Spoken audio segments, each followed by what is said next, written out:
Do you think your lens is a little bit different though? Because I'll say it, like, you're an attractive woman, and you have the pretty smile, you're very fit, you're very youthful. Do you think that's different for you than it is for like most women? Like, I mean, let's be honest, you probably have the options that are like, guys are sitting there going, well, shit, like, what's up, versus the girl who doesn't have, let's be honest, DMs just coming at you left and right.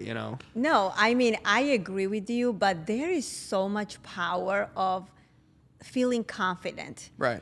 You don't have to be like a supermodel, but if you are confident of who you are as a person, you can still take care of your body. You can still take care of your mind. A lot of times, I've seen so many people.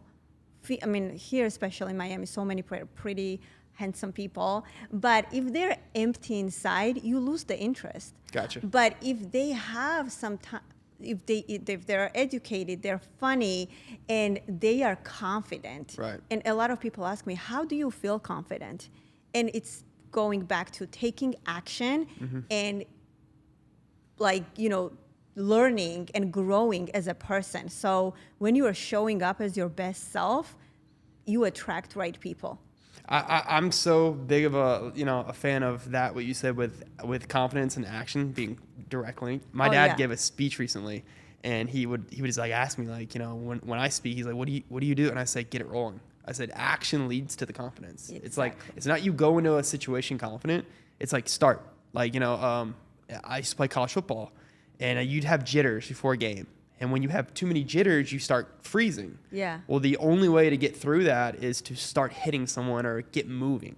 And then it's like, okay, the game started. All right, I got hit. I got the shit knocked out of me. I'm bleeding a little bit. Okay, cool. Let's keep going now. Yeah. So I've always been a huge fan of like that phrase, which is like the action leads to the confidence, And then even the last guest, he was like, if you keep making episodes, that confidence is just going to come out of nowhere. Right. So I feel for that. Now tell me this. Since you did have the options, are you a person who falls in the trap of, I'm only going to date a man who fits these specific boxes, which is 6 feet tall, he's got to make this amount of money, and he's just got to fit this demographic? Because it seems like women date that way now. A little bit too intent, not open to too much. Just they have to be in these boxes, and if it's not, it's not. Like, what do you think about that? Yeah, the way I look at that, it's not realistic, and you cannot have a checklist on a person. For me personally, emotional intelligence is huge. Confidence, someone who has the same vision as me, and someone who is ambitious. And if you just stick to that and you have a fixed mindset of like, oh, I have this checklist, and if that person is not going to meet, you need to be flexible. And if your vision matches with the person, and for me, EQ is huge. Emotional intelligence, and I always tell women, you need to be flexible. First, you need to know exactly who you are. You cannot just attract a partner, or you cannot just have these high, unrealistic expectations. If you look at yourself and you're like, I'm not that person. Right. So why do I have these crazy expectations? Do you think when we are pressing or pushing for women to be more empowered, more like, strong on their own, like, do you think it's because we're seeing too many women that are leaning into, like, I don't know how to say this, but they're being a little too picky, and also at the same time, like, things are a little bit out of hand when it comes to like imagery, right? Mm-hmm. Like, you want to fit this image that you see online, and social media has tailored a woman into thinking like, I need that. If it's not that, it's not going to fit the bill for the picture that I have for myself. Yeah. Like, do you think it's more of like things they see around them, or like imagery with social media? Like, oh, totally. So you would say social media is a big part of this. Social media is a huge part of that. The way we paint the picture. That just thinking first that. of all, everybody puts the happy moments on social media. Yes. Every relationship has ups and downs. Nobody's gonna put like, oh, I just had a big fight with my husband, or with my. You don't talk about this, right? You just put a pretty pictures from a vacation, or this is what I got as a gift, and everybody's like, wow, like, why did I not get that? my man did not give me. It's like having such a high expectations because we only see the highlights, right? Happy moments, and we don't see what's really going on behind the scene. I think that's the dangerous part about like dating too, is like people are always saying like, okay, this man I'm with he's a good dude, right? But then I'm seeing these photos of this guy who's taking his girl to these places, and like, okay, so I'm gonna see what else is out there, you know? Yeah. It's a little bit of that like, what else is on the other side of the fence, right? Like, it's kind of, is that even into your head sometimes? You're like, okay, of course, this guy I'm dating's good, but back in New York City, that last guy I was dating. You ever think about that?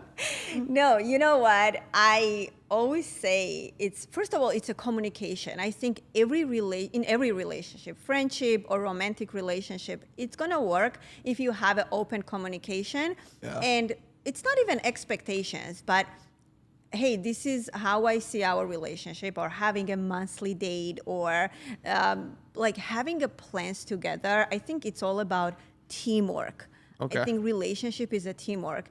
And even sometimes, like, yes, everybody has that kind of feeling, right? I just saw my friend who went to St. Barth. Like, when are we going, right? But it's just like having that communication and then creating plan together for the future. Gotcha. It eliminates, communication is the number one when it comes to healthy relationship.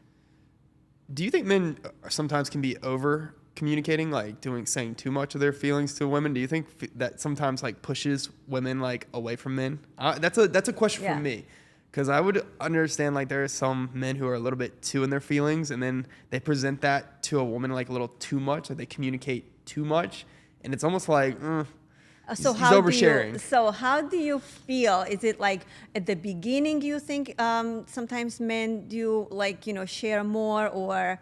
I don't though. I don't. I feel like there's only so much you should be sharing with a woman. I'll say, I think if you're like constantly sharing every part of your life, everything you're struggling with, it's like there's something to be said about a man who's just like, hey man, just shut up and go handle your business. Yeah. Like, I'm sorry, like we don't need to hear you bitching. Like, just go do it. Everyone's dealing with shit, So like, don't be the guy who's going home with your shit and then dumping it on a woman. It's like, you're communicating too much. Like, just listen, be present, but like not all that. Do you ever feel that way?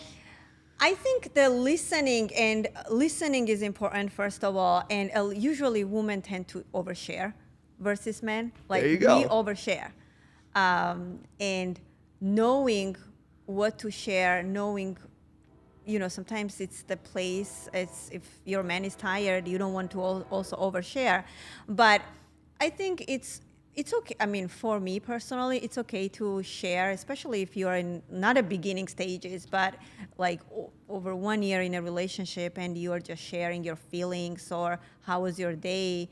The partner is to build you up and support you. Not maybe everything, like how you handle like smallest details, but being mature and having that open communication is important. Interesting. Okay. Tell me this, what were those main qualities? Like, let's say you're the top 3 for like, dating now. Here you are in this stage of your life where you do have a child who's 15, as we talked about. You're in Miami now. Yeah. So through all these experiences you've had, what are the top 3 that just have to be there, for you? What you've noticed actually carries through time? Yeah. So I would say kindness. Kindness. I really respect kind people. Okay. Someone that's confident. I would say confident, ambitious. Confidence. Yeah, those confidence. are good ones. Okay. And someone who is relentless. Okay. Someone who can deal with challenges and overcome. Very cool. Okay. So for any man listening, that's to have this type of woman. It's kindness, confidence, and relentlessness. Is that even relentlessness? Yeah. Relentlessness, or like being relentless. Ability, maybe leader, like a leader. Leader, because it's very attractive, even for a woman that's very successful, right? And they have their life together. You want to be with a man that's taking the lead. That's super attractive. Right.